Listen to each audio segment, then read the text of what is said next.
A gente vai pegar a 2 Coríntios. Estou de olho mesmo.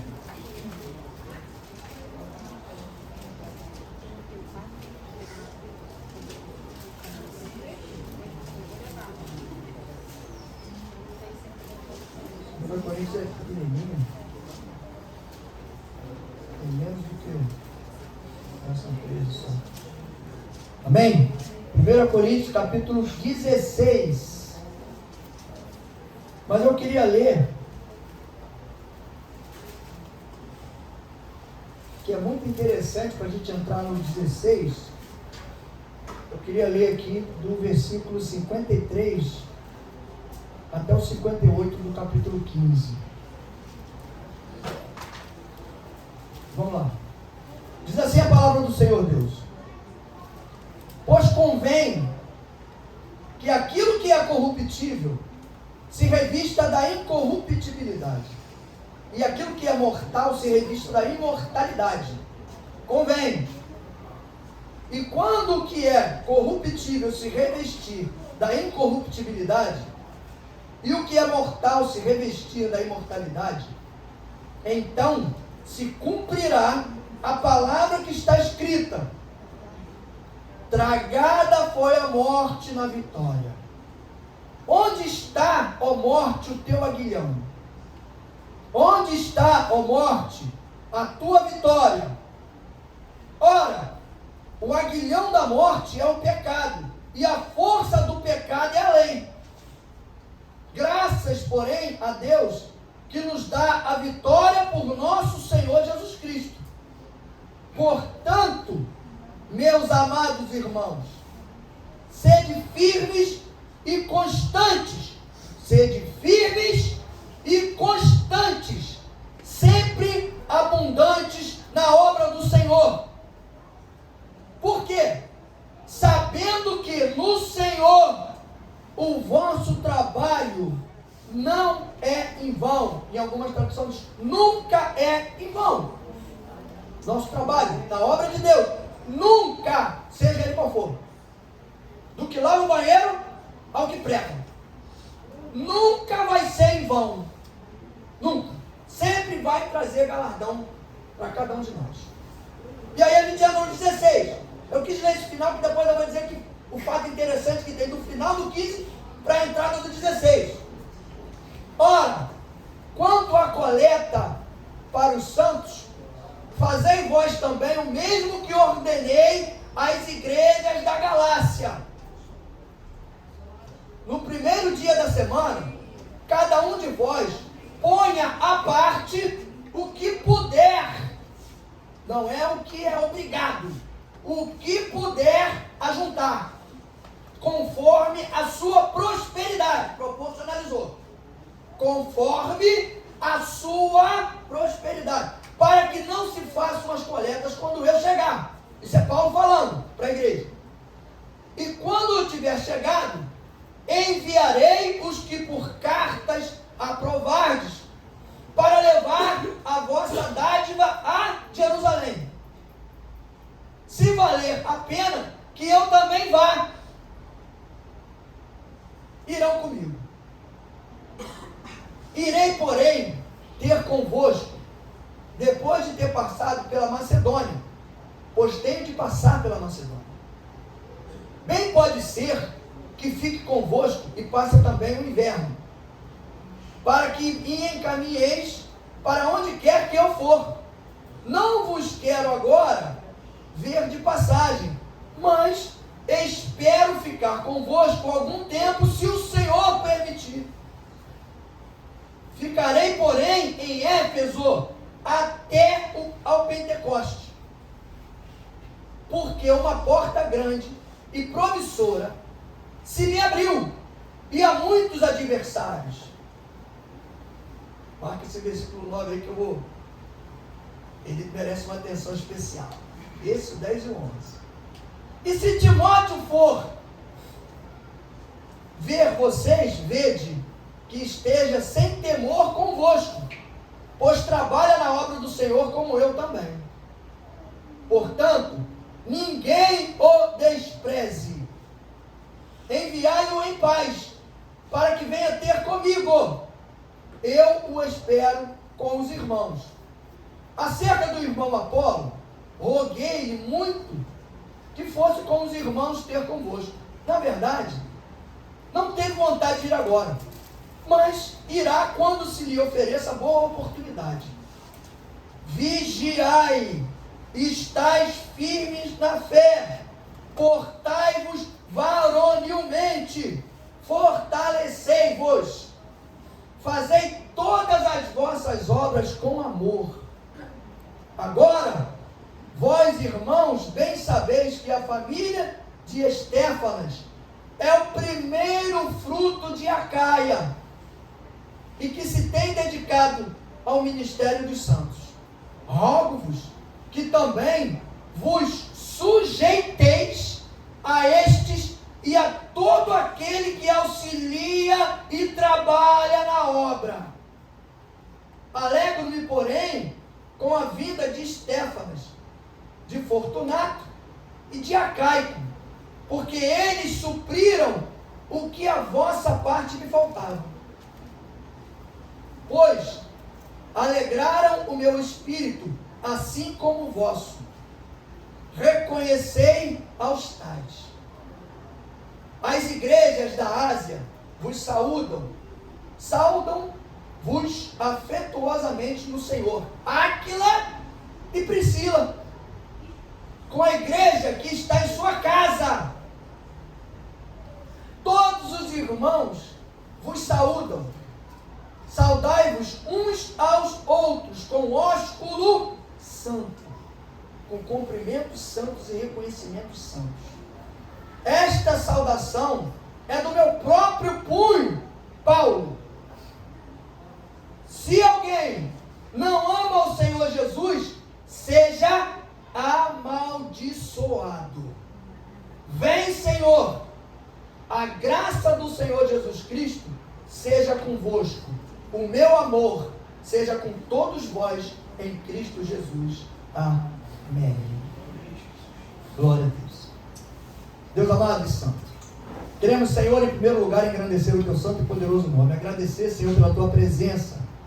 Agradecer, Pai, por tudo que o Senhor tem feito por cada um de nós. Pelo teu amor, pela tua infinita misericórdia, pelo que o Senhor tem feito pela nossa casa, pela nossa família, pelo cuidado especial que o Senhor tem tido com nós, com cada um de nós, Senhor. Pai, nos ajuda, nos orienta, nos fortalece, para que tenhamos sempre discernimento de espírito, entendimento, sabedoria, para saber usar o conhecimento que o Senhor tem derramado em cada um de nós. Não deixe, Senhor, que sejamos enganados. Aquele que entrou aqui essa noite, Senhor, com algum peso, algum fardo pesado, com alguma situação para resolver, que vem buscar resposta, Pai, eu te peço, Senhor, que saia daqui essa pessoa com uma resposta garantida, Senhor, através da tua palavra, Senhor. Fortalece os teus filhos. Toma a mente, Senhor, de cada um de nós. Toma o coração, Deus. Transforma o nosso interior, Senhor. Porque queremos ser referência para outras pessoas que necessitam te conhecer, Senhor. Muito obrigado, Pai. Nós te agradecemos por sermos usados como ferramentas, Senhor. Ferramentas preciosas na tua obra, Senhor, através da tua palavra, Pai. Por isso tudo nós te agradecemos. Deus, toma todo esse lugar, o espaço é teu, a casa é tua. Não permita que saia nada, Senhor, da minha boca que não seja da tua vontade, Deus. Que se diminua cada um de nós e que teu Espírito cresça de forma grandiosa e poderosa nesse lugar, Pai. Muito obrigado por tudo, Senhor. Nós te agradecemos em nome do Senhor Jesus. O povo que crê, diga amém. Amém. Glória a Deus. Paulo, nesse capítulo aqui, Paulo fala de 3 coisas fantásticas. Ele fala da mordomia do dinheiro, a mordomia do tempo e a mordomia dos relacionamentos. Crente tem mordomia, Senhor? Às vezes não sabe aproveitar, mas que tem. Entre o capítulo 15 e o 16, é isso que eu queria falar. Entre o capítulo 15 e o 16, se você for perceber, Paulo parece que parou para tomar um café.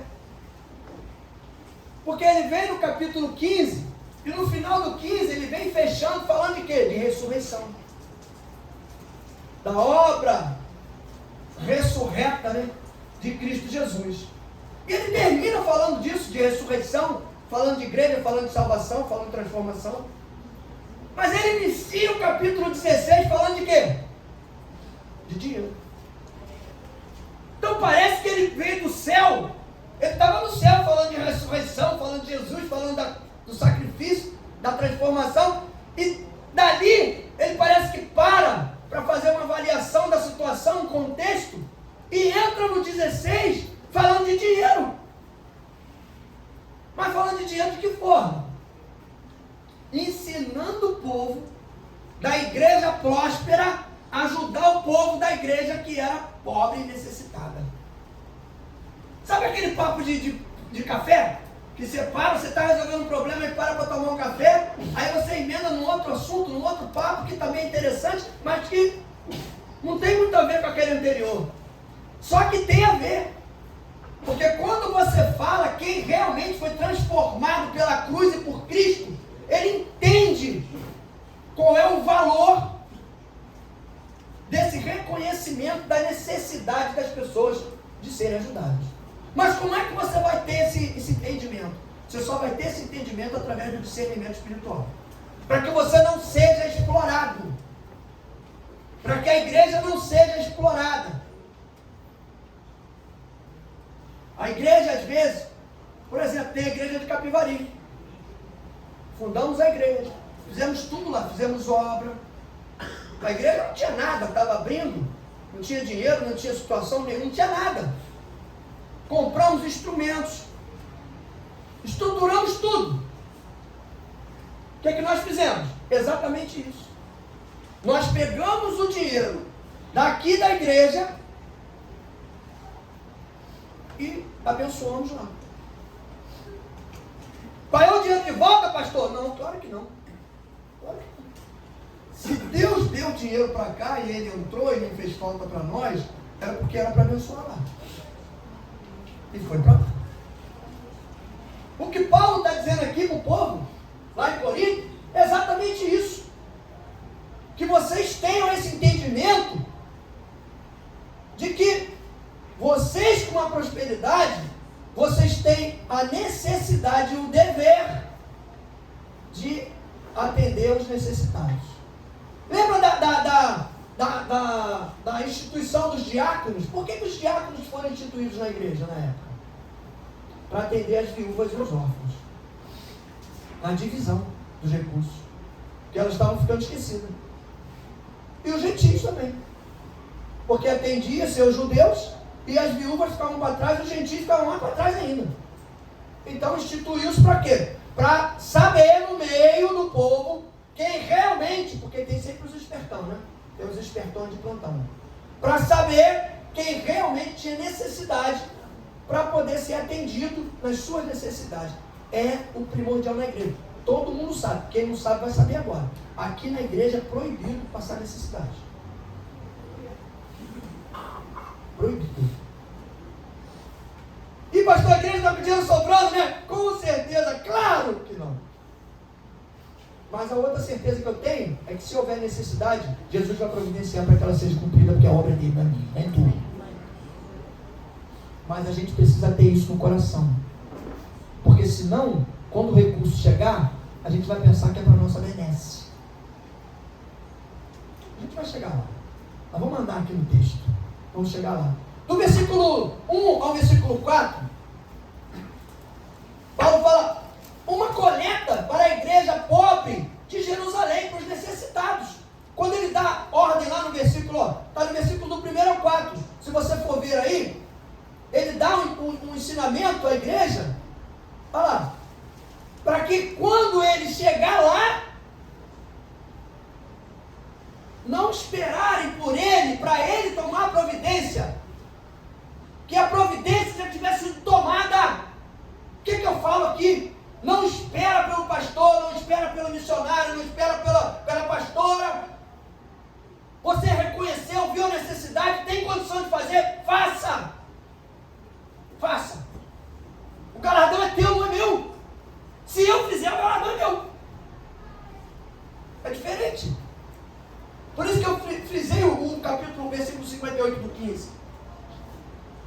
a nossa obra nunca vai ser em vão, a caminhada com o Senhor. Por menor que ela seja, ela nunca vai ser em vão. Porque às vezes a pessoa tem vergonha de chegar em mim, mas ela vai chegar em você que tem intimidade. Me lembro uma vez que um amigo chegou em mim e estava passando um aperto. Não tinha dinheiro de passagem para ir trabalhar. Eu tinha 10 reais no bolso. Eu falei, meu irmão, não tem também não, também estou meio quebrado. Mas o que eu tenho aqui eu vou dividir contigo. Troquei o dinheiro, dei 5 para ele, fiquei com 5. Podia chegar, né? Em alguém lá, né? Um outro amigo, vem cá, tem um dinheiro aí para me prestar aqui? Aí pegava o dinheiro do cara e emprestava para o outro. Isso não é atitude. A atitude que Paulo está ensinando aqui é que o povo teria que estar preparado e atento para isso, para essa necessidade, para quando ele chegar lá na cidade, no lugar, a coisa já tinha sido providenciada. Ele ia fazer o quê? Ele ia pegar as pessoas que ele tinha confiança e que trabalhavam com ele para enviar para as cidades lá de Jerusalém, mandando um recurso que já tinha sido separado.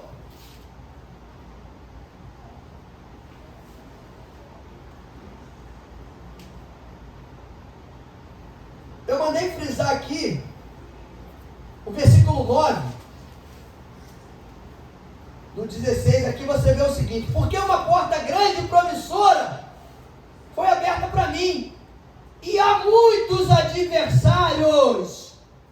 Quebra o paradigma hoje de que se Deus vai abrir uma porta para você, vai abrir a porta e só vai ter tranquilidade, agora só vai ter paz, só vai ter coisa boa, não vai ter problema nenhum, não vai ter obstáculo, não vai ter adversidade, né? Deus vai me dar um carro zero, mas não vai ter nem prestação para eu pagar. Que maravilha, né? Quando na verdade Deus pode te dar um carro zero, vai te dar a prestação para você pagar, mas você tem que buscar nele a provisão para pagar a prestação. Porque Ele quer isso. Quer que você busque nele as necessidades para suprir o que você precisa. Aqui, a porta foi aberta para Paulo, não foi para mim não. Foi para Paulo. Sabe quem é Paulo? O cara é assim, com Jesus. Deus falava com ele toda hora, todo minuto. Mas ele diz, a porta foi aberta, uma grande porta foi aberta para mim, mas tinha muitos adversários. Aí você pode imaginar, o que seria, talvez, os adversários? Porque a gente pensa, às vezes, em soldados, inimigos, né? Batalhas, guerras. Paulo não era guerreiro, a guerra de Paulo era espiritual. A batalha dele era espiritual. Às vezes a minha batalha é a tua espiritual. E a gente não consegue ver isso, a gente continua olhando com os olhos humanos. Se você aprimorar a tua visão espiritual, você vai ver algo além daquilo que você está vendo. Você vai entender além daquele entendimento que você está tendo. Quando Paulo fala disso, ele fala daqueles que tinham condição e não queriam participar, daqueles que sabiam fazer, mas não faziam, daqueles que tinham condições, sabiam fazer e trabalhavam contra. Essas eram as adversidades. Uma grande porta. Deus abriu uma grande porta para a gente de Capivari. O cara na padaria em frente falou na minha cara: pastor, o senhor é doido. O senhor vai abrir igreja ali, vai fechar. O senhor vai gastar seu dinheiro todo. Mal sabia ele que não tinha um tostão, né? Ia gastar o quê? Tudo do nada. Então, quase que eu falei para ele, eu ia gastar. Eu não vou gastar nada, porque não tem nada.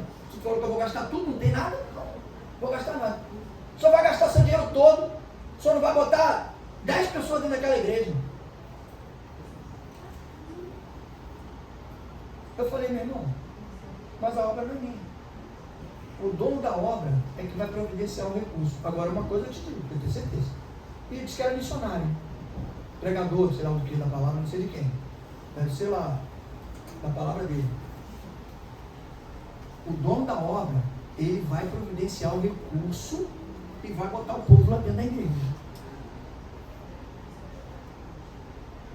Mas aí vem as adversidades, meu irmão. Essa foi uma delas. O cara vai querendo jogar a pá de cal logo no começo. Mas depois vem outras adversidades. Coloquei um pastor lá na época, meu amigo. Mas, infelizmente, jogou a toalha, não quis. Se não dava para ele, não deu, tá bom. Se não dá para você, dá para mim. Veio outro impedimento. Mas a gente continuou. Vamos perseverando. Era domingo de manhã lá e domingo da noite aqui. Terça-feira lá e quarta-feira aqui. Vamos embora. Passamos para a noite. Perseveramos. E o louvor a gente sofrendo lá, porque não tinha ninguém. O Eric tinha que ir lá domingo para tocar, tocava aqui, tocava lá, de manhã lá, de noite aqui. E vamos se virando os tritos. O empecilho está lá. As adversidades estão surgindo. Mas a gente tem que fazer o quê? Superar as adversidades. Vencer as adversidades. Você foi chamado para ser vencedor, não foi para ser derrotado. Ninguém vai determinar na tua vida o contrário daquilo que Deus determinou. Se Ele falou que vai vencer, vai vencer. Se a porta vai abrir, ela vai abrir. Se vai manter aberta, Ele vai manter aberto. Deus falou para mim, quando eu estiver mandando um recurso, vai ficar aberto. Pode ter uma pessoa. Eu sou obediente, eu não sou maluco. As coisas de Deus são maluco não, pode ser com a minha. Mas de Deus eu não sou obediente. Vai ficar aberto. Hoje, está lá o louvor completo. Deus mandou gente de outra igreja para lá, de outras igrejas. Arrumou um problema não sei aonde lá, mandou um monte de músico para lá para a igreja. Chegou gente lá que toca 3 instrumentos lá. Agora está lá o louvor completo, com iluminação. Ontem eu botei até no grupo. Eu boto no grupo toda vez que eu vou, agora que faço louvor. Aquela igreja, isso é bom, pastor. Glória a Deus, aleluia. Não é grande não, tá, pastor? É inveja gosta. Então, está lá ó, o louvor, cheio de luz. Peguei a luz do Eric, que estava tudo guardado aqui, ó. Na casa de Deus não é nada para ficar guardado, né? Eu obedeci o que o Paulo está falando ali, ó. Tem provisão? Separa antes de eu chegar e manda para lá. Eu peguei a lâmpada aqui, ó, da iluminação, levei tudo para lá do Eric, que estava aqui, que já tem ali dele. Para que ele quer uma reserva aqui? Quando precisar de outra, Jesus dá dinheiro ali e compra outra. Está lá no altar, lá bonitão, as paredes tudo verde, vermelho, né, pastor? Os velhinhos ficam lá pregando aquele montão de luz vermelha atrás, né? Dá até vontade de dançar, né? Os garotos estão felizes da vida. Estavam tristes na outra igreja, botou o cara no banco, porque disse que ele estava tocando muito, estava cansado. Mas quem tem que dizer que está cansado? Sou eu que tenho que dizer que estou cansado de pregar? Ou alguém vai chegar para mim e vai dizer, não, vou te botar no banco, tu está cansado? Eu vou dizer que quem está cansado é tu, maluco, eu não estou não. Estou legal. As adversidades se levantam para tentar te parar. Só que Paulo ensina para o povo ali e para a gente hoje. A porta pode abrir, mas você tem que entender que pode vir uma adversidade junto com ela. Mas não é para você desistir. A porta, Jesus abriu aquela porta, mas se eu soubesse que ia ter essa dificuldade toda, eu não tinha nem ido lá. A porta abriu aí e falou, tu tem que ir lá fazer um teste. A porta abriu, então eu vou te dar isso aqui. Tu tem dinheiro para pagar? Não tem dinheiro para pagar não. Não, mas quando não? Agora não. Só quando eu terminar de pagar a outra. Aí, então tá bom. Mas se não fala, a porta está aberta. E Paulo diz ali, e abriu-se uma porta grande. Não é coisa pequena não, é coisa grande. Deus abre às vezes a porta grande e a gente olha e fala assim, não é para mim. Eu não tenho condição de fazer isso. Tu não acredita na porta grande que Deus falou para tu? Então não posso. Tem condição? Claro, pastor, que não. Eu tomo posse de tudo, irmão. Se o cara entrar ali e falar assim, pastor, vou te dar um apartamento lá na barra, na beira da praia. Opa, estou recebendo em nome de Jesus. Vou vender ele na semana que vem, ó. Já vou logo anunciar aí a venda. Porque eu não vou ter dinheiro para pagar nenhum condomínio. Mas vou receber, irmão. Não vai ser o condomínio que vai ser empecilho para eu não receber, não. Vou receber. Estou nem aí.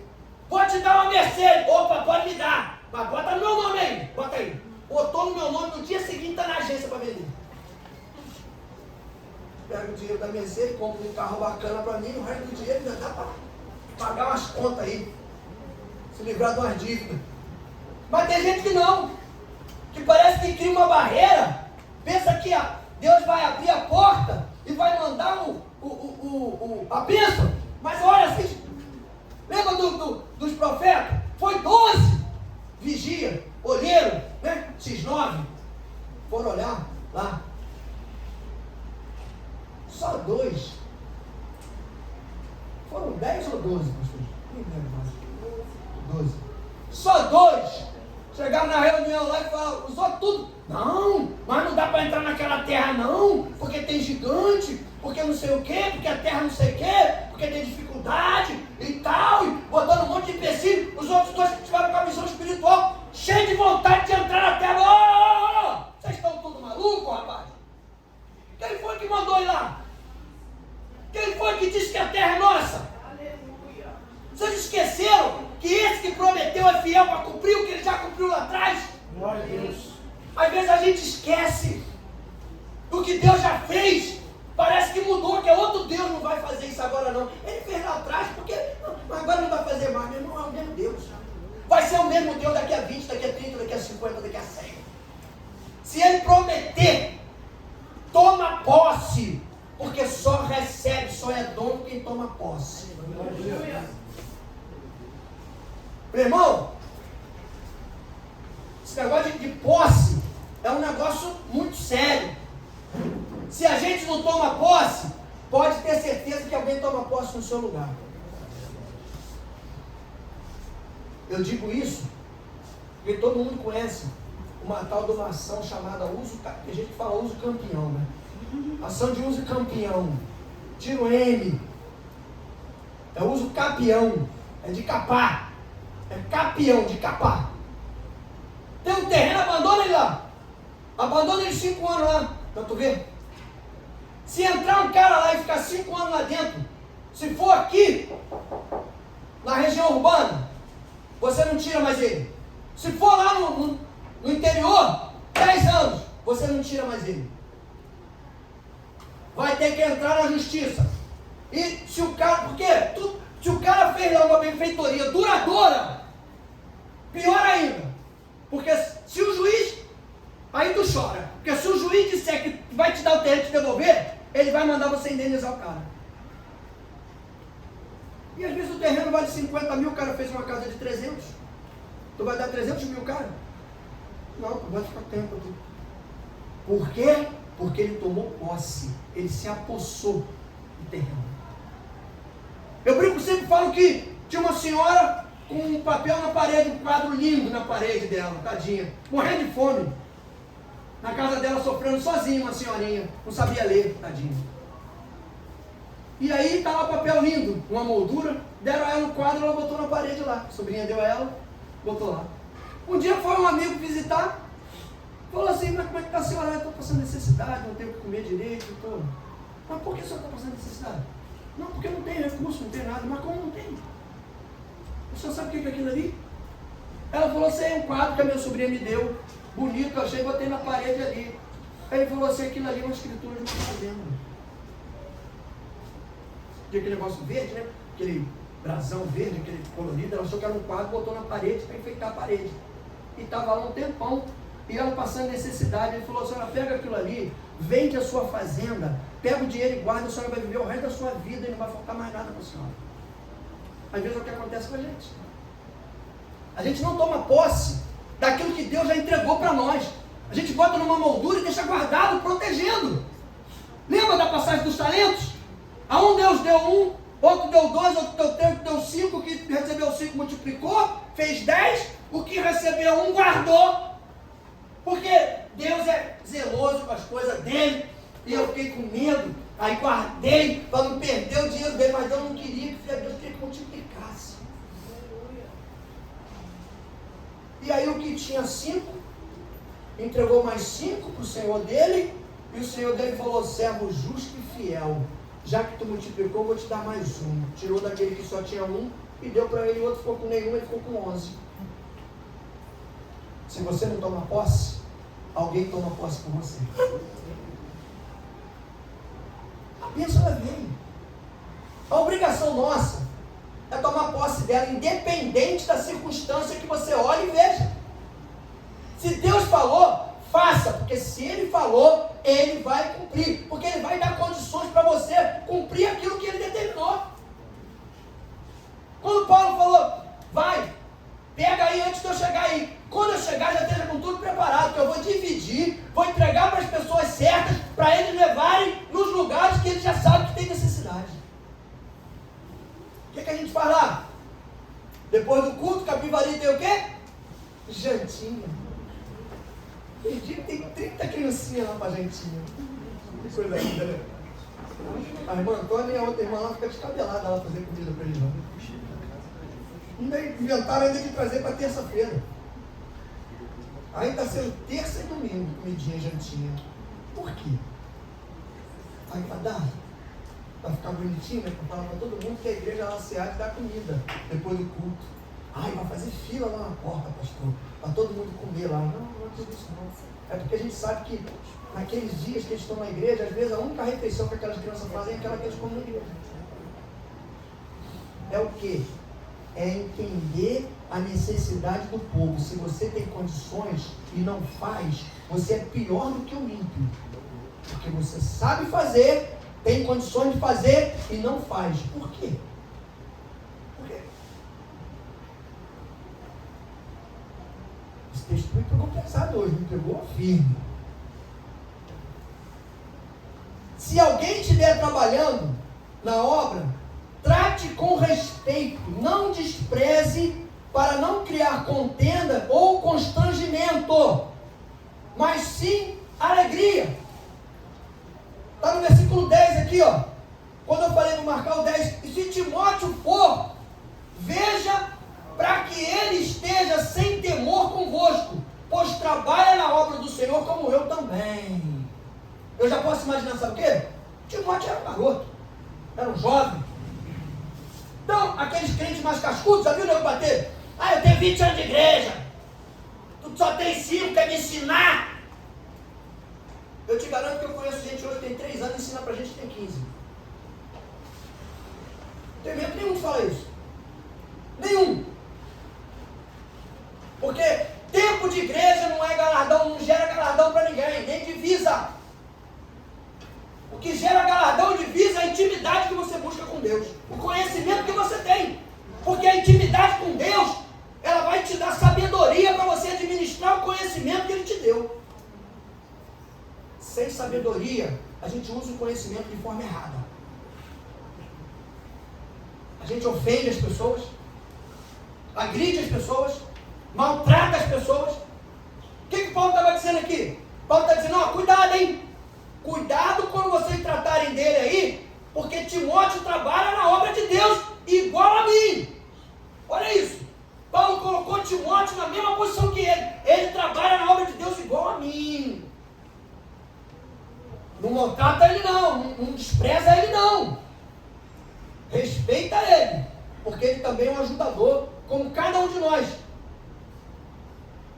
Sua contribuição deve ser proporcional, ela deve ser justa. Quer ver? Versículo 2. No primeiro dia da semana, cada um de vós ponha à parte, cada um de vós, Paulo falando para a igreja de Corinto, cada um de vós ponha à parte o que puder ajuntar, o que puder, não é obrigado, o que puder ajuntar, põe à parte.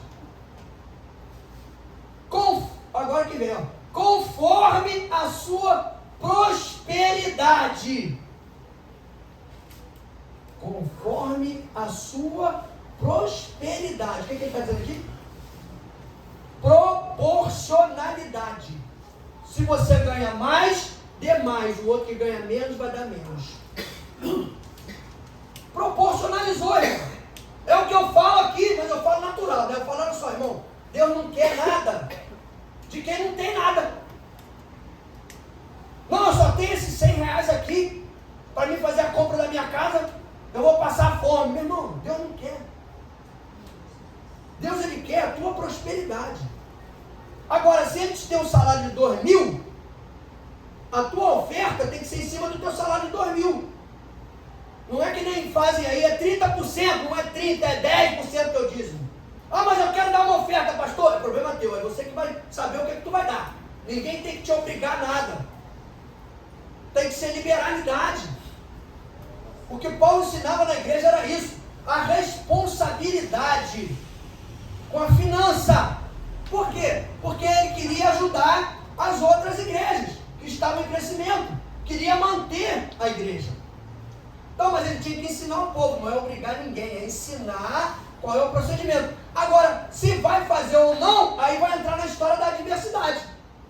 Ele diz que abriu a porta grande, mas que tinham os adversários. Os adversários. Quem é inimigo? Não, nem todo adversário é inimigo. Nem todo. Quer ver? Nós estamos na época boa para isso. Eu sou candidato a deputado federal, Deus me livre e guarde. E o Marcelo é candidato a deputado federal, Deus te livre também. Tá? Não desejo esse mal para você não. Nós somos o quê? Adversários. Nós não somos inimigos. Não somos inimigos. Eu tenho um projeto na igreja. Paulo tinha um projeto na igreja de angariar recursos para sustentar as igrejas necessitadas, o povo necessitado de Jerusalém. Aquele que tinha condições e não participava era o quê? Inimigo de Paulo? Não. Ele era adversário. Porque o quê? Ele estava adverso à intenção de Paulo, à ideia de Paulo. Então ele é adversário, ele não é inimigo. As pessoas se confundem muito. A inimigo é adversário, é a mesma coisa. Não é nada a mesma coisa. Isso é questão de português, pelo amor de Deus. Não tem nada a ver uma coisa com a outra. Adversário é uma coisa, inimigo é outra. É igual que a gente confunde muito um mundano com um ímpio. Não tem nada a ver. Mundano é uma coisa e ímpio é outra. O ímpio é derivado do adjetivo impiedoso. É o cara que sabe, mas não faz. Pode, mas não faz. Tem condição, mas não faz. Tem conhecimento, mas não faz. O mundano, ele não tem conhecimento. Ele é mundano porque ele não conhece. O ímpio é diferente. Ele não faz porque ele não quer fazer, porque ele é impiedoso. Ele pode ver os outros sofrendo, mas ele não vai fazer. Não tem dó, não tem. Parece que não tem pena. Então Paulo estava alertando o povo nesse tratamento das coisas que Deus entrega. Eu falei ontem na Capivari. Às vezes as pessoas oram tanto, eu passei por isso lá em Maricá, quando eu estive lá um tempo. Não, eu quero. Ah, mas aqui está meu tio, tá aqui, uma vez. Ah, orei a Deus para Deus me dar um carro. Se Deus me der um carrinho, eu vou dar carona a esses irmãos, tadinho, que eles às vezes vêm pela estrada ali, e com as crianças pela mão, e às vezes está chovendo, e eu vou dar carona para eles. Aí Deus parece, rapaz, eu acho que Deus fala assim, tá bom, vou fazer o seguinte contigo, eu vou te dar o carro só para mostrar quem você é. Você está jogando conversa fora para mim. Então, como eu não gosto de ouvir conversa fora, eu vou te dar o carro, e você vai perder ele, e depois você não vai falar mais besteira para mim, porque eu não vou ouvir. Aí dava o carro. Aí vinha a família lá na rua, chovendo, estrada de chão, aquela laminha bonita que Jesus fez assim, botou no chão e botou no olhinho do cego, e o cego voltou a enxergar. Só que lá a laminha é diferente, né? O sapato fica cheio de laminha. Aí o cara com cuidadinho com aquele carro todo limpinho, né? Aí olhava pro pé das crianças, o cara, não, pelo amor de Deus. Passava pelo irmão varado, passava pelo outro lado lá, direto pelo irmão. E o irmão, mas você já não dá peixe de tudo? Que isso? Tu pensa que não tem isso não, irmão? Tu acha que não tem isso não? Quantas vezes a gente já botou 11 pessoas no carro? Que isso, pastor? Se eu tinha uma van? Não, uma Fiat Uno. Como é que Jesus multiplica, né? Até o espaço Jesus multiplica. Levou 11 pessoas uma vez para fazer um curso lá em São Gonçalo. 9, sei lá, 10. Quantos você levou aquela vez? 9, 10? Entupiu o carro para levar para fazer um curso de coreografia na igreja lá em São Gonçalo. coisa linda, logo ali. São Gonçalo. Mas aí Deus dá o carro. Aí o irmão vai, passa batido pelo irmão com as criancinhas que ele falou que ia dar carona para levar para a igreja. Aí Jesus fala, tá vendo aí? Como é que tu é? E aí daqui a pouco o irmão está pé de novo. Por quê? O sentido que teria que fazer não foi feito. Paulo dizia, toma essa providência, porque senão quando eu chegar aí, eu vou tomar. E aí o galardão vai ser meu, vai ser de vocês. Eu tô caramba doidado, se eu viajo lá de casa para cá, eu viajando pelo caminho, vou parando. Mas até bem a Caxias. Vou parando, quando é ponto eu vou parando. Às vezes eu chego aqui e digo, caramba, eu trouxe o povo da igreja, pastor. Vemos 5, 6 no carro comigo. A gente vai parando e vai pegando. O carro não é meu. Aí Jesus, se eles matarem no meu carro, eu vou ficar a pé. Fiquei a pé 2 anos, eu vou pegar o carro da minha esposa emprestado. Ainda bem que ela me emprestava, senão eu não vou a pé. E aí a contribuição proporcional é isso aí, é você saber. Não adianta você querer, meu irmão, eu ajudo lá com 100 e o meu irmão tinha que ajudar com 100 também. Mas às vezes o irmão ganha 1.000, tu ganha 10.000. Aí tu quer que o irmão faça a mesma coisa que você faz. Tu quer que o irmão tenha a mesma proporcionalidade que a sua. Então, olha só, faz um negócio assim, ó. Ora a Deus e pede a Deus para dividir o teu salário. Se você ganha 10, fala assim, Deus, eu não quero mais ganhar 10, eu quero ganhar 5. Dá 5 do meu pro meu irmão, para ele poder também dar 100 igual a mim. Aí eu garanto que ele vai dar. Divide a proporção.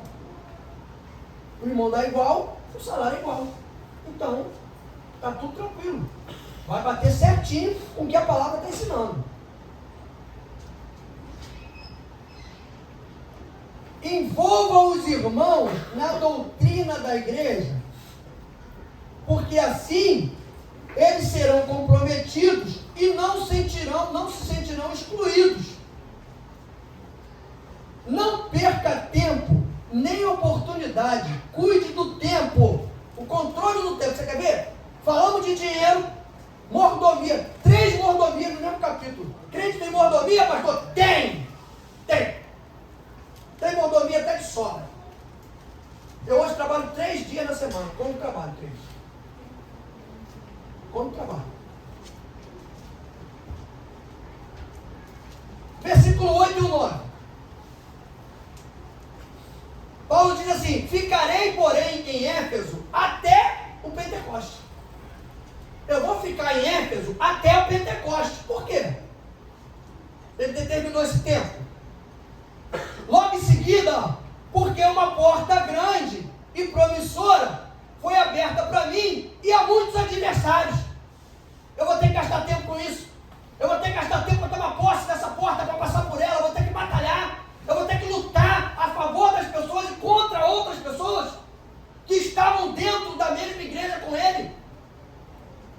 Por isso que não perca tempo, eu botei ali. Não perca tempo. Equalize o seu tempo. Trabalhe com ele. Ele determinou. Eu só vou ficar aqui até o Pentecoste. Depois do Pentecoste eu vou embora. Eu tenho coisas para fazer. Então a gente tem a flexibilidade do tempo. Por que eu trabalho 3 dias na semana? Pastor, o senhor é vagabundo. Agora eu sou. Até sou. Eu estou velho também. Então quando eu era mais novo eu trabalhava mais. Mas por quê? Eu tenho mais tempo para pegar a palavra, para ler, para estudar, para tentar buscar um pouquinho de conhecimento, que eu não tenho nenhum. Mas para buscar um pouquinho de entendimento, eu preciso de tempo. Mas eu tenho que equacionar meu tempo. Pastor, só fica lendo Bíblia o dia inteiro, estudando o dia inteiro. Claro que não.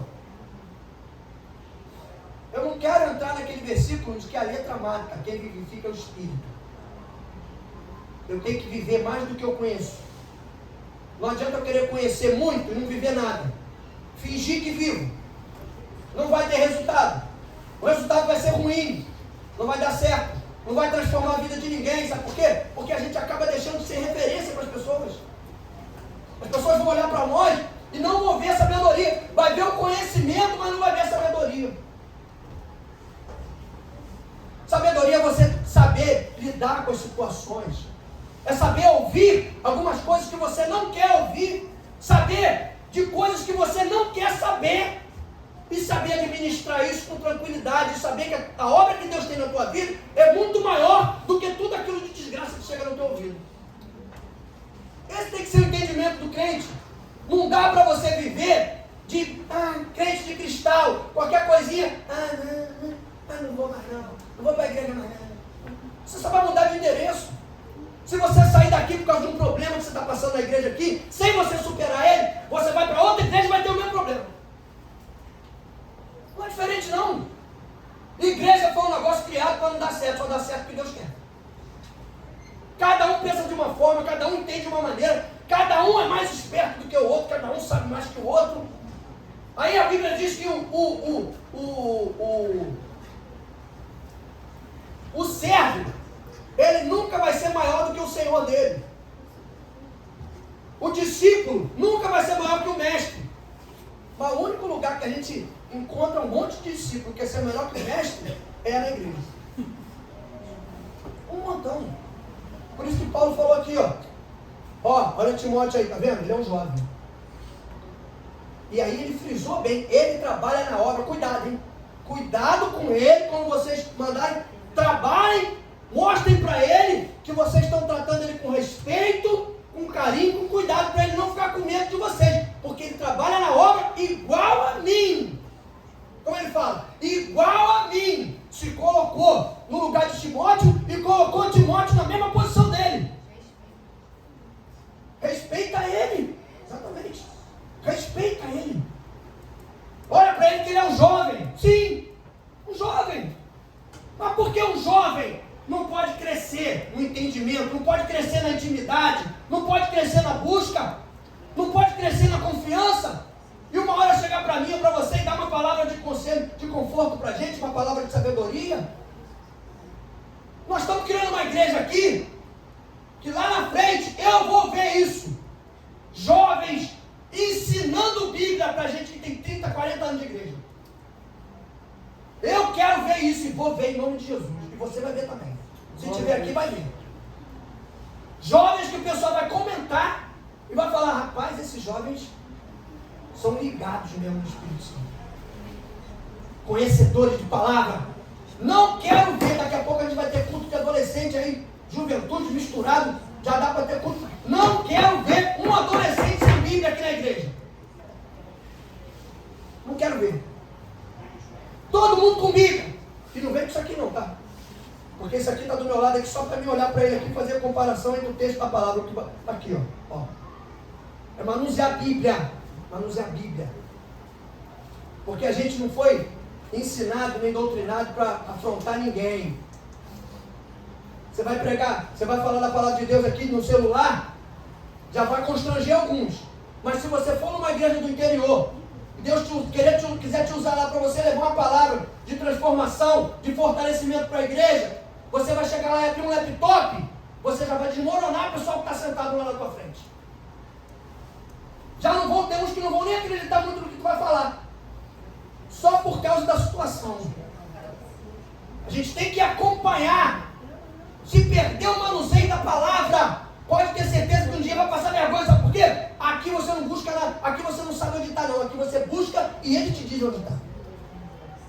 Aqui não. Vai lá em Abacuque. Vai ver, tu fica, ai meu Deus.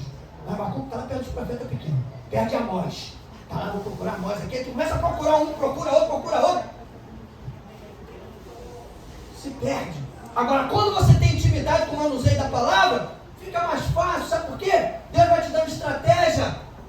Deus fala assim, está lá perto de Amós. Aí tu, Amós, peraí.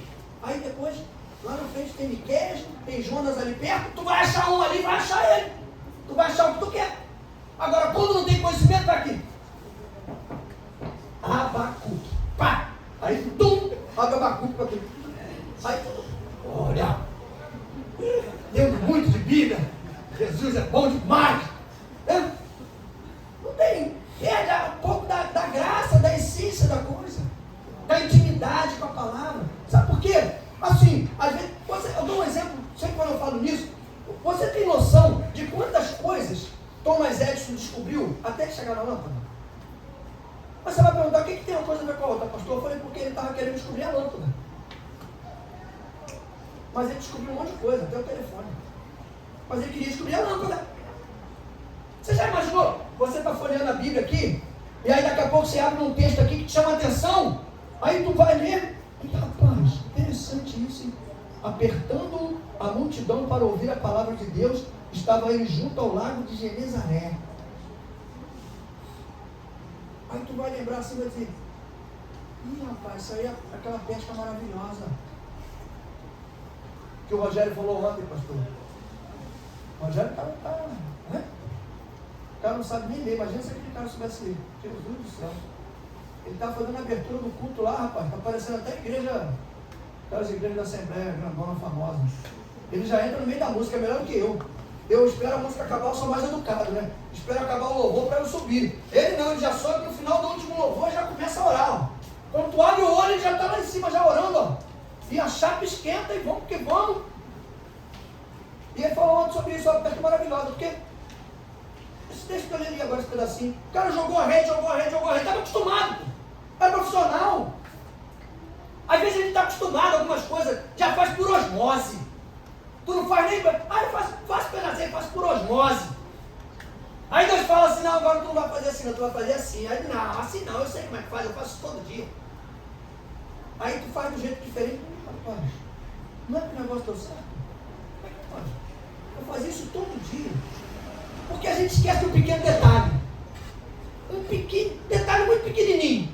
Detalhe pequenininho, você quer ver uma coisa? Olha para essa parede aqui. Ah, o que tem atrás dela ali? O que tem ali atrás dela? Quem sabe o que tem atrás dessa parede ali?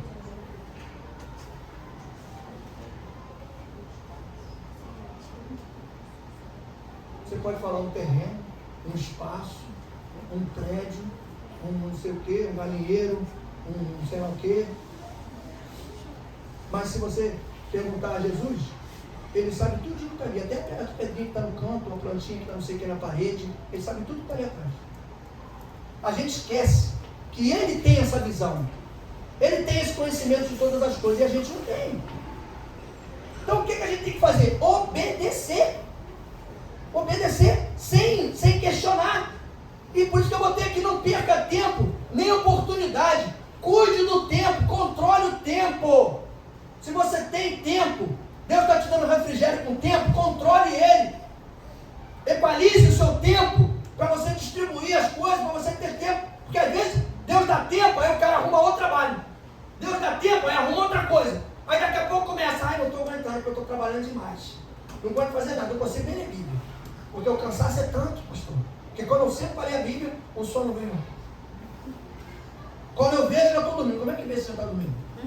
Quando eu vejo, eu estou dormindo, pastor. Como é que está vendo? Tu está dormindo. Fica em pé. Nem em pé, né? Porque tu vai piscar, mas tu vai ficar com medo de cair. Aí tu vai. Faz igual. Eu fiz uma oração uma vez e falei, Jesus, tira esse sono do capeta de mim, porque esse sono não é teu. Porque podia ser de Deus. Ah, pastor, que isso, pastor? Poxa, eu dormia bem, dormi bem até hoje, graças a Deus. Se deixar, eu vou até. Tem dia que eu acordo 10 horas da manhã, tomo até um susto, viu, mesmo? Mas também eu durmo 3 horas da manhã. Quando for dormir, 3h30. Quando o pessoal está saindo para trabalhar, eu estou indo para dormir. Eu e a minha digníssima senhora esposa aqui, que a gente é firme nisso aí. A gente se dá bem pra caramba, até para dormir tarde a gente faz junto. Então, você tem que pegar o teu tempo e otimizar ele. Trabalhar com o teu tempo para você não perder tempo. Eu orei a Deus e falei, Senhor, esse sono não... Porque só dava sono quando eu ia a Bíblia. Eu fico acordado até tarde, às vezes eu tiro uns cochilos, né, irmão? Vendo filme. Mas eu fico acordado até tarde vendo filme. Mas se eu pegasse a Bíblia para ler, agora não, agora eu pego firme. Porque eu sou também, tem que pegar, não tem jeito. Eu sei o que eu vou perder, eu não sou bobo nem nada. Então, mas antes, pegava a Bíblia e lia 3, 4 versículos. Pô, vai ser aquele velho babão, não pode pegar um bagulho para ler, caindo no ônibus, não sabe, ficar caindo.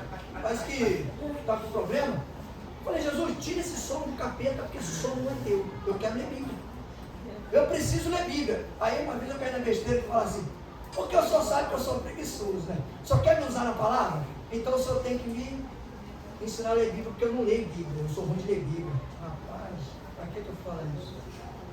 Jesus me pegou num sábado de manhã. Falou, vai lá, meu filho. O último livro do Velho Testamento. Vai lá. Aí fui lá. Fui lá em Jó. Antes um pouquinho. Fui lá em Jó. Comecei a ler. Ler não. Examinar. Como o pastor gosta de falar, né, pastor? Examinar.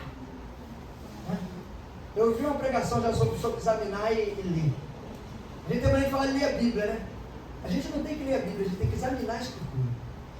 Porque o médico, quando você vai no médico, já viu aquele médico que hoje é assim, né? Hoje é moderno demais as coisas. Está tudo tão acelerado, tudo tão moderno, que até os médicos estão modernos. Tu vai ao médico, tu para lá, doutor, tudo bem? Tudo bem. O que está vendo contigo? Não, doutor, estou com uma dor aqui debaixo do braço, aqui no sovaco. Cadê? Deixa eu ver, levanta aí. Aí tu faz assim, ele olha assim, já sei o que é. Virose. Vai tomar isso aqui, tomar isso aqui, tomar isso aqui. Ah, meu filho, vai para casa, descansa. E aí depois que tu passar daqui mais um mês, aí tu vem aqui de novo pra gente ver. Se tu falar de novo, ele vai olhar, levanta aí. Virose não tá aí, toma mais esse remédio aqui. Ele te examinou, ele te leu. Ele leu você. Ele te perguntou o que tu estava sentindo. Quando você falou o que estava sentindo, ele leu o que tu falou e já prescreveu o remédio. Examinar é diferente. O médico antigamente examinava. Você falou, doutor, estou com uma dor aqui. Ih, rapaz, peraí, deixa eu ver aí. Tá doendo aqui? Tá doendo? Tá aqui atrás, tá doendo? Deixa eu bater nas tuas costas aqui, fala, tu bati nas tuas costas. Agora vira de frente, deixa eu botar no peito aqui, botar aquele bagulho no peito lá pra ficar escutando. Deixa eu ver o que tá. O cara estava examinando você para saber de onde era aquela dor, porque ele também não sabia. Ele não era tão moderno como os médicos de hoje, era mais antigo. Mas ele estava examinando. A Bíblia é a mesma coisa. Se a gente pegar um texto desse aqui e apenas ler, tu não vai ter nenhuma interpretação. Sabe por quê? Tudo que eu estou falando aqui não é de mim, não saiu da minha cabeça. Eu não sei disso. De onde eu vou tirar essa viagem toda, essa direção toda? Não vou tirar, só vou tirar se o Espírito Santo colocar. Se ele não colocar as coisas para nós, dar entendimento, nós não vamos entender. Se a gente lê Bíblia, não vai entender. Tem que ler interpretando, tem que ler examinando, porque a Bíblia interpreta a própria Bíblia. Paulo, ele fala, eu já falei sobre isso, ele fala da oportunidade e dificuldade andando juntas. Oportunidade e dificuldade. Quando ele falou, abriu uma porta para mim, mas existem muitos adversários. A oportunidade que ele viu, e a gente tem que ver a oportunidade, e tem que olhar, e se tiver adversidade, você entender que é essa dificuldade aqui, que às vezes tem, para você aprender a superar algumas coisas. Peguem oportunidades e se preparem para a dificuldade, mas não tenha medo. Se prepare e haja. Não tenha medo. Alguém pode chegar para você e falar assim: não, Deus falou que vai prometeu isso para você, mas tem muita dificuldade, muito problema, eu acho que não vai dar certo não, tu não vai conseguir não. Quer colocar medo em você. Para aquela oportunidade que Deus abriu, aumentar a adversidade e a dificuldade, e você criar medo, e aí o medo te faz o quê? Me tira o medo que me faz dizer, Moisés, suba em meu lugar, e me faz entender que a tempestade é você, chuva forte é você, vento forte é você, e o que me faz tremer as pernas, tem que tremer as pernas diante de Deus. O medo. Eu não quero que Moisés vá no meu lugar, eu quero ir. Você tem que querer ir. Você não tem que querer que Moisés vá no teu lugar. Então você tem que saber que tem adversidade. Pode ter, a porta está aberta. Deus abriu. Pode ter, vai, meu irmão. Mete a mão na maçaneta, tem gente que não quer nem levantar da cadeira. Ah, Deus falou que abriu uma porta, mas eu não estou vendo a porta aberta. Claro, tu levantou para ir lá, meteu a mão na maçaneta, rodou para ver se a porta está aberta. Não, está trancada porque está encostada. Tu não quer nem levantar para ir lá e empurrar ela, não. Do outro lado vai ver ter um baú cheio de ouro. Mas tu está sentado aqui, ó. Ah, vou esperar. Está igual o baiano, tem baiano aqui não. É igual eu. Se tiver, me desculpa, me perdoe, em nome de Jesus. Não vai querer bater não. Está igual o baiano sentado na rede. Ah, só faltava uma bíblia geladinha. Alguém para balançar essa rede para mim. Nem balançar a rede maluco quer que alguém balance para ele. Me lembro do cara que ganhou um Big Brother uma vez, o capitão da polícia, que ganhou um Big Brother uma vez quando eu vi aquele troço. O cara ganhou deitado na rede. Ele não levantou daquela rede para nada, maluco. Até para empurrar a rede dele tinha alguém para empurrar. E o cara ganhou o Big Brother, R$1 milhão na época. Baiano. Falei, meu irmão, não acredito. Quando falavam isso, eu achava que era piada. Mas depois que eu vi aquele maluco, eu falei, agora eu acredito que é desse jeito. Agora vem a pergunta. Quais as oportunidades que Deus tem lhe dado? E quais aquelas que Deus tem tirado? Quais aquelas que Deus tem tirado e tem te dado uma outra visão? Porque às vezes você tinha alguma coisa que era um projeto teu, mas que era um projeto que Deus não estava nesse projeto. Aí Deus faz o quê? Desmorona tudo, tira tudo, pode deixar até o nome, mas vai mudar a essência, vai mudar o conteúdo, para fazer acontecer. É como Deus estivesse dizendo assim, quando você fez isso aqui, eu não estava nesse negócio. Só que agora, com essa transformação, eu estou nesse negócio, e agora a coisa vai dar certo. Como você tem cuidado dos seus relacionamentos com os irmãos? Elogie as pessoas. Seja grato a elas. Olha o versículo 19. Acho que é o 19 que falou isso. Sim. Fala de você, Priscila aí. As igrejas da Ásia vos saúdam. Saúdam-vos afetuosamente no Senhor, Áquila e Priscila. Podia ser Marcelo e Priscila. Com a igreja que está em sua casa. Eles botavam a igreja na casa deles. E o povo saudava eles, agradecia a eles, elogiava a eles pela atitude deles. Como é que nós estamos convivendo na igreja? As pessoas estão gostando da nossa atitude? Ou estão se perdendo por causa dela, ou estão com a cabeça confusa por causa dela? Como é que está sendo a nossa atitude na igreja? Como é que nós estamos? As pessoas estão nos admirando, estão querendo ficar perto da gente, estão querendo, ou no trabalho, ou lá onde seja. Na igreja é para a gente falar da gente, né? Falar dos outros é complicado. Como é que as pessoas estão conosco? Eles estão querendo ficar perto da gente, agarrar a gente, pelas nossas atitudes, pelo nosso gesto, pela nossa maneira de ser, pelas atitudes que nós temos, pelo respeito, ou estão querendo se distanciar da gente? A gente tem que ter esse cuidado hoje. Faz parte da nossa caminhada. Por fim, seus relacionamentos têm que apresentar o cuidado de Deus com as pessoas. Lembra quando eu falei no começo? Que às vezes você ouve, eu brinco aqui, eu falo assim, pastor, mas eu tenho que ficar engolindo esse sapo? Não tem que ficar engolindo o sapo. Você começa engolindo a lagartixa. Depois vai pro sapo.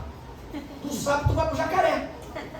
Do jacaré tu vai um bocadinho de óleo devagar para não machucar muito, tu vai pro crocodilo, que é um pouquinho maior, tem aquelas cascudas atrás, né? Mas do crocodilo, se você não aprender com crocodilo, pode ter certeza que Deus vai te enfiar um dinossauro pela goela abaixo. Pode ter certeza disso. Porque é para a gente aprender a duas coisas que são muito importantes para cristão, gente. Pelo amor de Deus. Mansidão e domínio próprio. A gente tem que ter domínio próprio para ouvir e para falar. Porque se você falar na hora errada, você vai arrumar um problemão. A Bíblia fala que o calar-se também é sinal de sabedoria. Às vezes muito casal briga, discute, sabe, até com o filho, sei lá, com o marido, porque às vezes fala o que não tem que falar. A gente brinca até no encontro de casais, fala para a mulher, quando você tiver que largar o aço em cima do seu marido, falar na orelha dele, até a orelha dele ficar vermelha, pega o cabelo, é bom para a menina que tem cabelo comprido, assim, quem tem cabelo curto fica meio difícil. Pega o cabelo e bota assim na boca. Prende o cabelo na boca. Não deixa cair o cabelo. Pode falar o que tu quiser, mas não deixa cair o cabelo da boca. Segura ele aqui e fala o que tu quiser. Aí quando esfriar, Tentou acalmar, que acabou, eu falei tudo que eu tinha que falar e curti o cabelo. Resolveu o problema. Eu fiz que não estou, eu tenho outra tática, eu fiz que não estou ouvindo. Às vezes tem coisa que eu ouço que eu não queria ouvir, mas eu fiz que não estou ouvindo. E é bom que ela não me pergunta, tem mulher que pergunta, né? Tem mulher que fala assim, vem cá, tu não vai falar nada não? Eu estou falando sozinha, tu não vai me responder não? Hã? A minha nesse ponto, glória a Deus, glória a Jesus. Ela não pergunta não. Ela fala, eu fiz que não estou ouvindo e fica tranquilo, tudo em paz. Mas aquela que pergunta não é mole não, irmão. Aquela ali o cara tem que ter domínio próprio. Tá ouvindo não? Tem que, né? A gente tem que usar estratégia, senão a coisa complica. E aí, para a gente encerrar, eu botei uma observação aqui. Melhor a gratidão pelo exagero do que a tristeza pela omissão. A pior coisa que tem é uma pessoa querer fazer alguma coisa e você criticar ela porque ela está fazendo.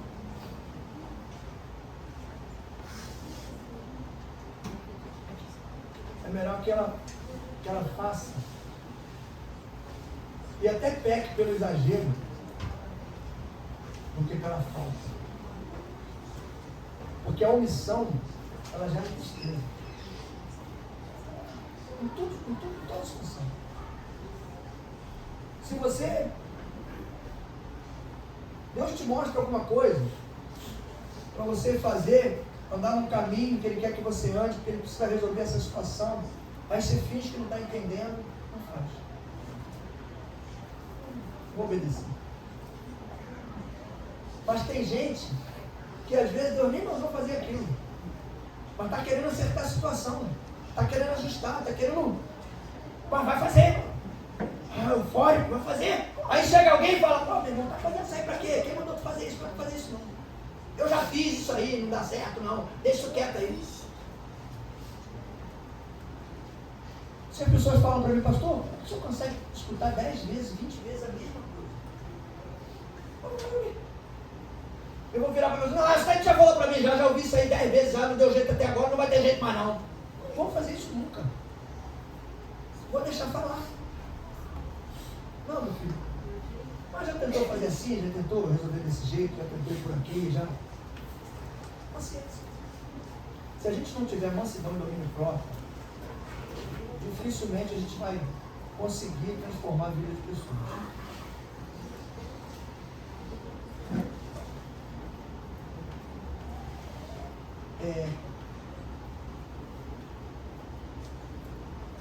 Não deixe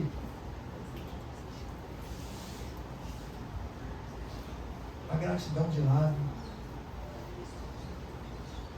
Lembre sempre, eu digo sempre isso.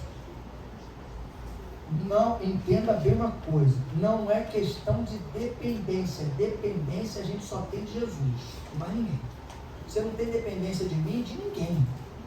Ninguém. Só de Jesus. Agora, gratidão a gente tem que ter pelas pessoas. Tem que ter. Eu posso ser grato e não depender de ninguém. Vou ser grato a vida inteira pelas pessoas que me orientaram, que me ajudaram. Até em momentos, orientação de momentos que eu não... A pastora Ellen, na época, era a pastora Ellen, a missionária Carla, que não era missionária, e nem a outra era pastora, e eu também que não era pastor. E a Rosane. Elas iam para um culto, aí iam chorando, ligavam para mim, tá onde, bênção? Eu falei, estou aqui na casa da irmã, estava na casa da irmã, comendo uma comida lá com a irmã, falei para mim, eu só vejo de fome. Aí eu vi na casa da irmã lá comendo. Aí elas chegavam lá, tá onde, bênção? Estou aqui na casa da... o culto hoje foi todo para você. Eu disse, mas como, não estava lá? Como é que fica para mim? Não, mas tudo que o pastor falou está batendo. Sabe o que o pastor, uma vez, eu não me esqueço disso. Uma vez eu falo assim, sabe o que o pastor falou lá? Acho que foi o Silas que estava pregando, será que foi? O que tu está esperando? Deus já te deu uma igreja, já te deu um povo, já preparou tudo. Tu está esperando o quê? Sabe o que eu falei para ela? Ela chorando, falando para mim. Eu falei assim, mas ele tem que falar comigo. Ele falou comigo ainda. Porque eu estava fugindo, meu irmão. Eu não queria responsabilidade com nada. Por quê? Porque eu andava do lado dos pastores. Eu sabia que não tinha problema de coração, não tinha problema de pressão alta, não tinha problema de tudo que era jeito, meu irmão. Eu falei, o quê? Vou escorregar pela tangente. Enquanto eu puder fugir, mas elas ficavam perseguindo. Elas iam no culto e ficavam, ó, o culto foi para você. Meu Deus do céu. Aonde elas me colocaram? Uma hora não teve jeito. Fui lá no meio do mato, lá pedi para um amigo meu, pastor, orar por mim. O pastor já até faleceu, esse meu amigo. Ora por mim aí, pastor, que eu não estou. Ele falou, vem cá, vamos lá dentro do gabinete. Fui lá no gabinete. Aí ele falou assim, ó, vou falar uma coisa para você. Eu acreditava tanto naquele homem, que eu tinha até medo quando ele começava a falar as coisas. Lá dentro de Piametá, lá no meio do mato, na casa de reabilitação, olha onde. Eu vivia lá. Eu ia lá segunda-feira, ficava o dia inteiro lá. Saía de lá, chegava lá 9 horas da manhã, saía 4 horas da tarde. Ficava o dia inteiro com ele lá. Só sugando ele, metia um canudo nele assim, ó. Sugava tudo dele, direto. Ele falou para mim, ó, vou falar umas coisas para você. Que você pode nem aceitar. Mas Deus falou para mim, mandou te falar. E aí não, tem uma parte do meu medo é maior que ainda não chegou uma parte do que ele falou. Isso já tem uns 12 anos já. Ele falou, ó, Deus está mandando eu dizer para você que você é um pastor.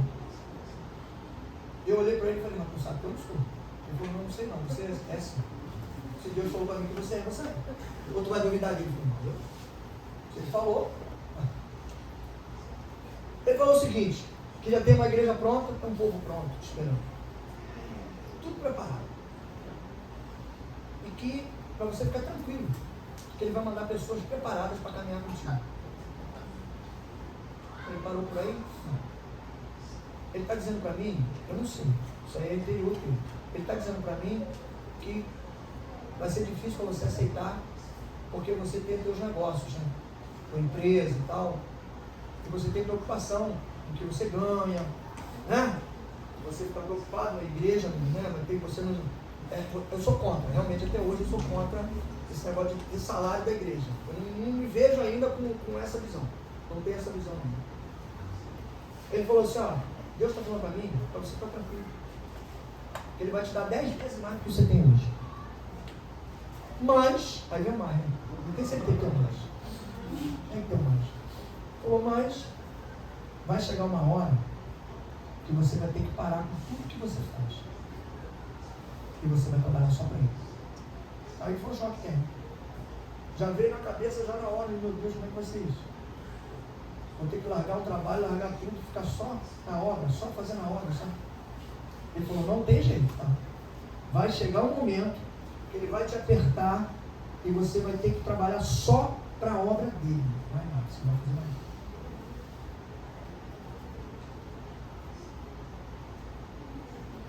E passaram alguns anos aí, eu tinha uma representada que me dava 12 mil reais por mês, só ela. Foi a primeira que saiu. Primeira que saiu. Depois saiu uma outra. Que também me dava uma grana forte. E hoje eu estou com as duas menores que eu tinha. Que eu peguei só para quebrar um galho. Só para botar um combustível, almoçar. Eu tirava onda, porque as outras eram... Oh. E essa era só para vou almoçar, vou botar combustível e tal. Isso aí é só para... E são os que me sustentam hoje. O que eu vejo nisso? Provisão de Deus.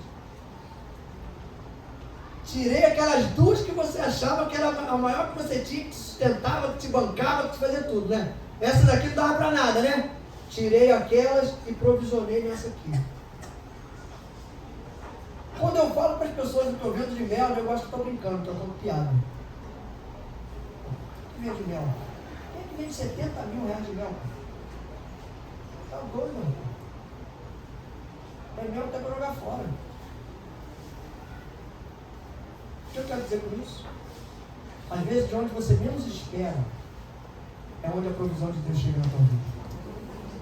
Onde você acha que tem tanto impedimento, tanta adversidade, tanta dificuldade, Deus vai, trabalha ali naquela situação, te capacita, te prepara e você consegue desenvolver o plano dele na tua vida. Porque ele é que vai colocar o direcionamento. Ele é que vai trabalhar nisso. Quando a gente abre mão do nosso eu, a pior coisa que tem é quando a gente não tem nada e Deus dá alguma coisa pra gente e a gente fica vaidoso. Quando acontece isso, a gente perde a essência. Eu te garanto uma coisa, Deus hoje pode me dar um salário de 30 mil. Vou continuar sendo a mesma pessoa. E vou continuar com a mesma vida que eu tenho. As pessoas falam para mim, pastor, você podia estar com a caminhonete, podia estar com meu carro 2009, eu consegui isso aqui.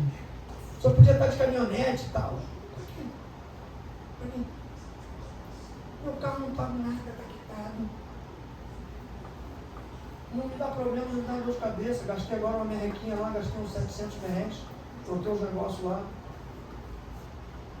Aí eu vou pegar a caminhonete para mim ficar pagando 2 mil, 3 mil de prestação, mais 5 mil, 6 mil de seguro, preocupado. Se tiver condição lá na frente, ele achar que tem condições de me der, vai me dar condição de eu manter, vai me dar condição de eu pagar o seguro de 6 mil, vai me dar condição de pagar a prestação de 3, vai me dar... Mas, hoje, estou tranquilo em relação a essas coisas. Porque hoje eu acredito na provisão de Deus sobre a minha vida. E da mesma forma eu digo para você, acredite na provisão de Deus sobre a tua vida. De onde você vem lá fora tem um ditado que diz, dos menores frascos é que saem os menores perfumes, né? E a gente diz aqui na igreja, de onde a gente menos espera é que a provisão de Deus nos alcança. Amém? Vamos ficar de pé em nome de Jesus? Glória a Deus. Queria no final entregar esses... Pessoal, a gente vê isso no final, depois de encerrar a gente vê, só o Bruno tem. Vou pegar esses cabos aí. Receba. Lembre-se, quando disser que crente não tem mordomia, tem. Mordomia do dinheiro, mordomia do tempo, mordomia do relacionamento. Aonde está isso? 1 Coríntios capítulo 16. Está lá. Do 1 ao 4, dinheiro. Do 5 ao 13, tempo. E depois, relacionamento. É o que Paulo criou ali com aquele povo. Relacionamento entre as pessoas. Como lidar com isso, com relacionamento. E é uma coisa muito importante para nós. Igreja é uma relação entre pessoas. Principalmente essa igreja aqui. A gente vê nitidamente nesse ministério, é um ministério de família. Dificilmente tem um membro aqui que a família toda não está. Família toda. Às vezes vem só o pai ou vem só a mãe, depois vem um filho e aí vai trazendo todo mundo. Daqui a pouco está todo mundo aqui com Jesus. Eu vejo nisso uma obra de Deus nas famílias. Será que Deus entregou para nós um plano para a gente resgatar famílias através da nossa família? Sabe por quê? Teu vizinho está te olhando. Meu vizinho está me olhando. Vai chegar uma hora que ele vai bater na tua porta. Ou ele vai te escorar na rua. Na padaria comprando pão. O vizinho está comprando pão aí, vizinho, né? Rapaz, eu tenho visto para tua casa lá, né? Tranquilo, o negócio lá mudou, né, rapaz? Tinha um que eu ia, fomos fazer umas orações que era faca para tudo quanto é lado. Era faca! Faca para o pai, para o filho, filho para o pai. A mãe recebia demônio, queria matar o velho, o pai. Depois os vizinhos falaram, eu pensei que vocês tivessem mudado. Não tem mais briga. Acabou a gritaria, acabou a confusão. Eles olham para nós e querem o que a gente tem. Então queira mais do Espírito Santo, queira mais de Jesus, queira mais de transformação, mais de intimidade com Deus. Quanto mais intimidade com Deus, mais longe o diabo fica da gente. Glória! Quanto mais eu busco a presença do Espírito Santo, mais discernimento eu tenho, mais paciência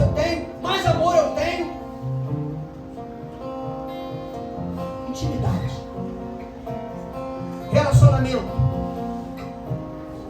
E aí, quando a gente consegue isso, a gente vai cair lá em Mateus 6,33. Buscar em primeiro lugar o quê? O reino de Deus e a sua justiça. E as demais coisas lhe serão acrescentadas. Glória a Deus. Tem que buscar o reino de Deus e a justiça. Busque isso. Seja transformado. Seja restaurado. Use a sabedoria. Use o conhecimento através da sabedoria que o Espírito Santo vai te dar. Seja ferramenta de Deus poderosa onde você estiver. No seu trabalho, na sua casa, no meio dos seus amigos, no colégio, na faculdade, onde você estiver. Seja um representante, uma extensão da igreja de Deus. Como a gente fala no direito, o longa-manos de Deus, onde você estiver. A mão grande, maior, longa-manos, a mão longa de Deus. Represente Deus onde você estiver. Não se deixe contaminar pelas pessoas que não seguem a visão de Cristo como você. Não se deixe contaminar. Seja diferente. Seja referência para as pessoas. Amém? Vamos orar pelos pedidos de oração. Estenda as mãos para cá em nome de Jesus. Deus amado e santo, queremos entregar nas tuas mãos e já te agradecer, Senhor, porque não sabemos qual é a necessidade dessas pessoas. Nós conhecemos o Deus que nós servimos. Entregamos em tuas mãos. Seja, Senhor, cura, libertação, renovo, salvação, Pai. Em nome de Jesus, atenda, Senhor, nós pedimos cada uma dessas necessidades, Pai. Sabemos que o teu amor e a tua misericórdia são infinitos, Senhor.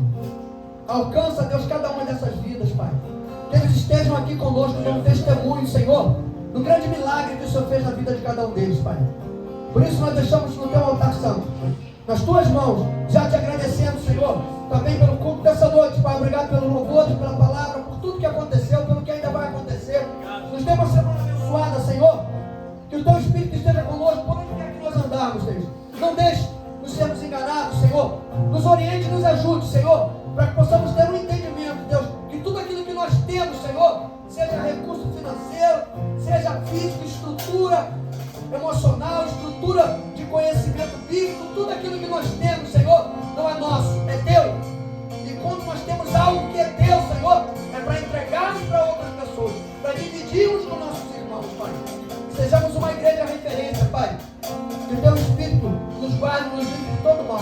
É o que eu te peço, Senhor, é o que nós te pedimos e já te agradecemos por isso. Leva-nos em paz para onde nós formos, Senhor. Muito obrigado, Pai. Muito obrigado, Senhor. Em nome de Jesus, o povo que crê, diga amém. Glória a Deus e boa noite.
lugar mais alto que eu quero estar é aos teus pés, Senhor.